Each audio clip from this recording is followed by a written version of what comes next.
नमस्कार दोस्तों, स्वागत है आप सभी का आपके YouTube channel study with Shastri में। जैसा कि हम लोग पढ़ रहे थे कक्षा 9 विज्ञान में जीव विज्ञान का पहला लेसन चल रहा था जीवन की मौलिक इकाई कोशिका।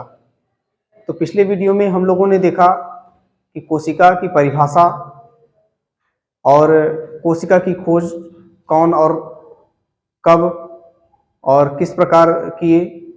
उसके बाद हम लोगों ने बात किया था कोशिका सिद्धांत हम लोग देखे थे कि दो वैज्ञानिक स्लीडन एवं स्वान 1838 और 39 में कोशिका सिद्धांत दिया। और उसके बाद एक टॉपिक और हम लोग पढ़े थे कोशिका की आकृति एवं परिमाप के विषय में। तो इतनी चीजें हो चुकी थी पिछले वाली वीडियो में। तो आज वाले वीडियो में हम लोग देखेंगे कोशिका के प्रकार। तो चलिए स्टार्ट करते हैं आज की क्लास। यहाँ पे देखिए कोशिका के प्रकार में,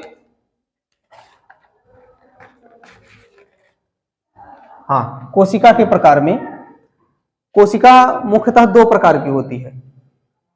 केंद्रक की उपस्थिति के आधार पर कोशिकाएं दो प्रकार, क्योंकि एक कोशिका में सामान्यतः एक ही केंद्रक उपस्थित होता है। तो केंद्रक की उपस्थिति के आधार पर कोशिकाएं दो प्रकार की होती हैं। पहला होता है प्रोकैरियोटिक कोशिका, दूसरा होता है यूकैरियोटिक कोशिका।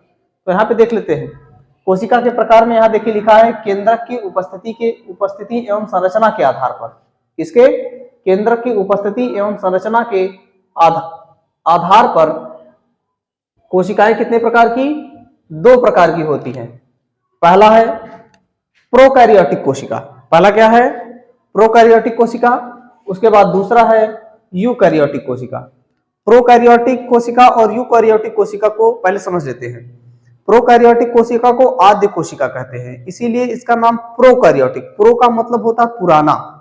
तो ऐसी कोशिका जो बहुत सालों पहले, लाखों साल पहले जो कोशिका बनी, उसको कह दिया गया प्रोकैरियोटिक कोशिका। और यह कोशिकाएं पूरी तरह से विकसित नहीं होती हैं, इसीलिए इसको प्रोकैरियोटिक कोशिका कहा गया।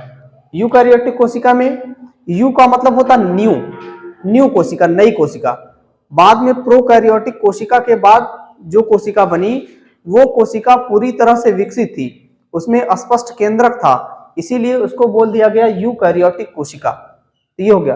अब देख लेते हैं प्रोकैरियोटिक कोशिका में कौन कौन सी चीजें होती हैं, कैसी होती हैं और किसे कहते हैं, इसके विषय में। रचना के आधार पर या प्रोकैरियोटिक कोशिकाएं में इन कोशिकाओं के रचना के आधार पर ये कोशिकाएं कैसी होती हैं? आद्य कोशिकाएं कहलाती हैं। प्रोकैरियोटिक कोशिका रचना के आधार पर क्या कहलाती हैं? आद्य कोशिकाएं। आद्य का मतलब है प्रिमिटिव सेल। प्रिमिटिव सेल का मतलब अभी हमने बताया कि बहुत पुरानी कोशिका। प्रिमिटिव का मतलब है पुराना। तो ये ऐसी कोशिकाएं हैं जो बहुत पुरानी कोशिकाएं हैं, इसीलिए इसको आद्य कोशिका कहा गया है। किसको? प्रोकैरियोटिक कोशिका को। आगे देखते हैं। इसमें सत्य केंद्रक का अभाव पाया जाता है। सत्य केंद्रक क्या होता है? जैसे यहां पर एक कोशिका है और इस कोशिका में एकदम मध्य में, केंद्र में एक गोल सघन संरचना पाया जाता है, जिसे केंद्रक कहते हैं। क्या कहते हैं? केंद्रक।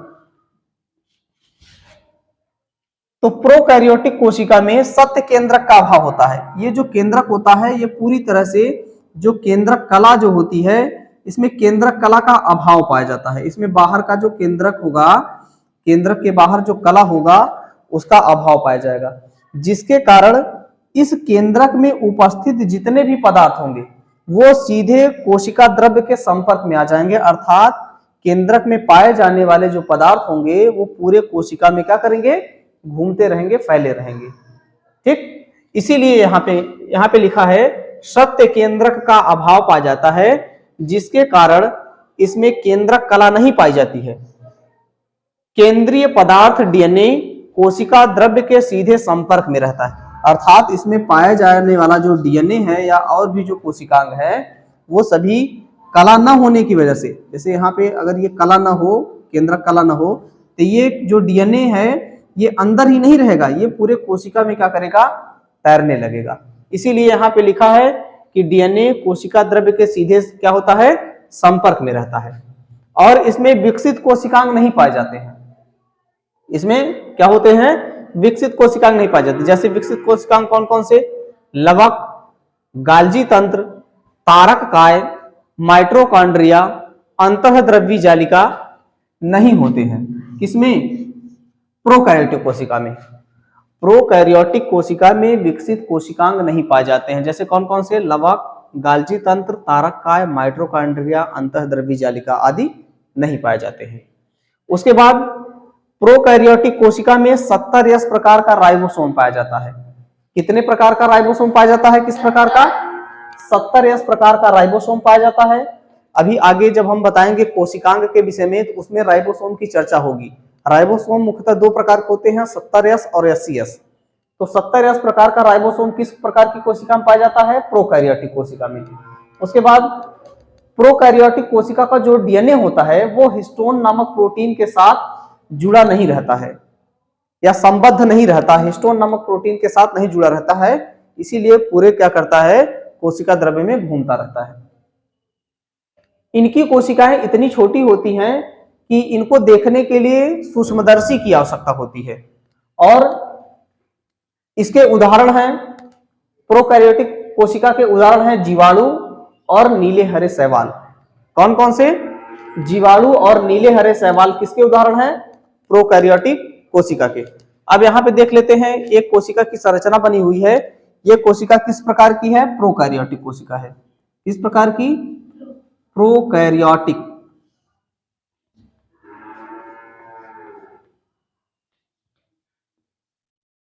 प्रोकैरियोटिक कोशिका,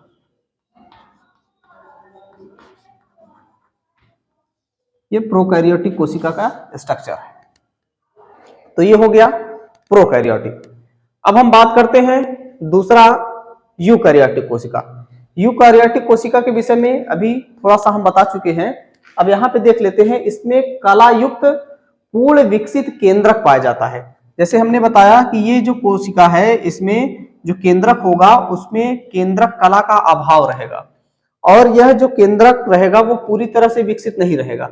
लेकिन यूकैरियोटिक कोशिका में ये जो केंद्रक होता है यह पूर्ण विकसित होता है, अर्थात इस केंद्रक के चारों ओर केंद्रक कला पाया जाता है, जिसके कारण इसमें केंद्रक में पाए जाने वाले जो पदार्थ हैं अर्थात जो डीएनए है वो केंद्रक के अंदर ही रहता है और कोशिका द्रव्य के संपर्क में नहीं आता है। इतनी बातें। आगे देखते हैं, इकाई भित्तियों से घिरी विभिन्न कोशिकांग जैसे हरित लवक, गाल्जिकाय, माइटोकॉन्ड्रिया, अंतःद्रव्यी जालिका आदि पाए जाते हैं। इकाई भित्तियों से घिरी, इसका मतलब है कि जो यूकैरियोटिक कोशिका है वो एक इकाई या एक भित्ति से क्या होती है? चारों ओर से घिरी रहेगी, और इस भित्ति के अंदर ही ये कोशिकांग पाए जाएंगे। कौन कौन से? हरित लवक, गाल्जिकाय, माइटोकॉन्ड्रिया, अंतःद्रव्यी जालिका और राइबोसोम आदि जो कोशिकांग होते हैं वो इस भित्ति के अंदर पाए जाएंगे। अर्थात केंद्रक के अंदर का पदार्थ कोशिका द्रव्य में नहीं आएगा और न ही कोशिका द्रव्य का पदार्थ केंद्रक में जाएगा।